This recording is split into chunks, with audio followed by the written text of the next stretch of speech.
Waalaikumsalam warahmatullah. Ya, jangan lama-lama ya. Ini saya mau berangkat lagi. Ya, singkat saja videonya. Video dadakan ini. Waduh, pagi-pagi sudah buat kesal saja ya. Ini mau bahas kasusnya Ronald Gregorius Tanur ya. Ya sudah, nggak apa-apa. Baik, saya jelaskan. Sebenarnya sederhana perkaranya Ronald Gregorius Tanur, selama kemudian bukti-buktinya yang disampaikan oleh jaksa penuntut umum ya, itu sudah cukup kuat. Dan kalau kita lihat sudah ada visum et repertum ya, yang kemudian menyatakan ada blunt force, atau apa bahasa Indonesianya? Apa bahasa Indonesia? Oh ya, ini ya, benda tumpul ya.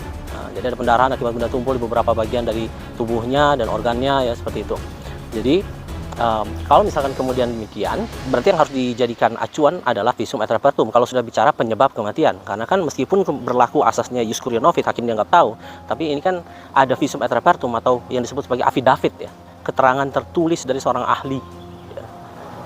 Affidavit ini atau visum et repertum yang keluar dari seorang ahli ini hanya bisa dibantah itu oleh visum et repertum lainnya ya. Jadi ada pendapat kedua, secondary opinion dari ahli juga.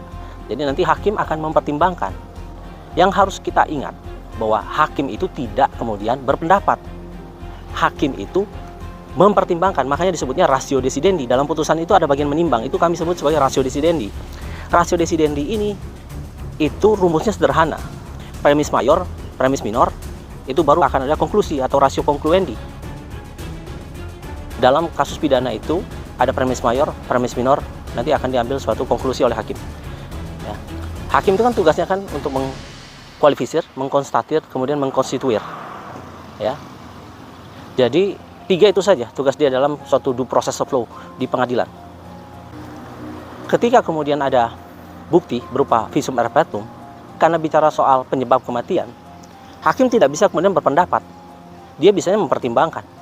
Ya. Karena untuk bisa menghasilkan suatu kesimpulan atau konklusi terkait dengan penyebab kematian, itu kan harus oleh institusi yang berwenang, oleh profesi yang kemudian bertugas untuk itu. Ya. Makanya kemudian visum et repertum itu menjadi suatu bukti, ya, alat bukti. Kalau di kami itu dikategorikan sebagai affidavit, keterangan tertulis dari seorang ahli. Ya. Nah, affidavit ini apabila hanya ada satu, maka itu akan menjadi acuan oleh hakim. Dia menjadi premis minor. Ya. Jadi premis minor ya. Premis minor untuk melengkapi undang-undangnya, pasalnya. Ya. Korelasi itu ditarik, maka kemudian dia bisa mengambil suatu konklusi atau ratio concluendi. Kalau visum et repertum menyatakan bahwa ada blunt force trauma atau trauma yang disebabkan oleh benda tumpul ya. Ada beberapa pendarahan, saya dengar itu ada beberapa pendarahan di beberapa bagian tubuhnya, lapisan di bawah lapisan kulit lah, di mana ya. Itu tidak bisa kemudian tiba-tiba mengambil kesimpulan sendiri, berpendapat sendiri ya. Hakim kemudian menggunakan asas ius curia novit ya, hakim dianggap tahu, kemudian mengeluarkan suatu obiter dicta. Obiter dicta ini tidak dapat dijadikan dasar di dalam ratio decidendi atau rasio pertimbangan majelis hakim. Itu untuk kemudian menghasilkan ratio concluendi, amar putusan, nggak boleh. Pertimbangan hakim itu harus berdasarkan fakta, ya, bukan pendapat, harus berdasarkan fakta. Visum et repertum menyatakan ini kematiannya itu disebabkan oleh ada blunt force trauma akibat benda tumpul gitu ya. Kemudian malah dikatakan kematiannya sebagai akibat dari alkohol, konsumsi alkohol. Ini pendapat, obiter dicta, bukan ratio decidendi. Ratio decidendi itu harus didasarkan pada ratio legis, ratio hukum, ya. Verbal leges non est recedendum, lex est summa ratio. Nah, itu legal principle-nya, asas hukumnya. Jadi nggak bisa sekehendak hati. Ya. Hukum itu rasio tertinggi, makanya kemudian digunakan di dalam rasio decidendi. Rasio decidendinya ya harus didasarkan pada rasio hukum, rasio legis. Sudah ada alat bukti berupa affidavit dari ahli. Yang bisa membatalkan adalah secondary opinion dari ahli lain. Nanti baru majelis hakim pertimbangkan mana yang dianggap itu yang paling benar. Silakan saja kalau misalkan cuma ada satu, ya visum et repertumnya, ya harus mengacu kepada itu. Ya sudah, akibat dari kematiannya itu akibatnya sesuai keterangan afidavit yang ada di dalam visum et repertum, gitu loh, seperti itu.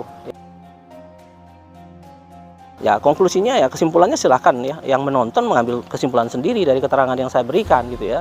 Tapi ini kan masih dugaan ya kan, kita kan belum lihat itu putusannya secara tertulisnya, saya belum. Tapi kalau dari wawancara rekan advokat yang menjadi kuasa hukumnya keluarga korban ya, itu kan disampaikan beberapa keterangan yang sangat mengganggu. Untuk saya sendiri itu sangat mengganggu ya, karena ini kok bisa seperti ini gitu loh. Jadi tidak sesuai dengan rasio legis, rasio desidendinya berdasarkan ada obiter dictanya. Obiter dicta kok dijadikan dasar rasio concluendi. Ini kan hal yang konyol ya. Saya melihat di salah satu podcast ya, di situ ada Bang Ahmad Syaroni ya, dengan salah satu kriminolog ya. Sayangnya keterangannya ini kurang tepat ya. Menurut saya kurang tepat keterangannya beliau ini, yang kriminolog ini. Beliau mengatakan bahwa mungkin saja, jangan berprasangka buruk, mungkin saja ini kemudian kurang kuat ya argumentasi hukum dan dalil-dalil dan buktinya jaksa penuntut umum ini kurang kuat. Kalau kurang kuat, putusannya itu onslah, lepas, bukan frisprah, bukan bebas. Kalau bebas, itu tidak dapat kemudian dituntut lagi untuk perkara yang sama, nebis in idem dia. Dan konsekuensinya adalah jaksa agung harus mengajukan kasasi untuk kepentingan umum. Dan yang berbahayanya, apabila kemudian putusannya menguatkan putusan judex facti tingkat pertama, itu kan berarti langsung nebis, inkrah dia, kecuali kemudian ada novum maju PK. Tapi kan ini kan mencederai rasa keadilan dari masyarakat. Ini bagaimana caranya? Dan juga secara teoritikal, secara rasio legis ya, rasio hukum ini menyimpang ya, penyimpangan.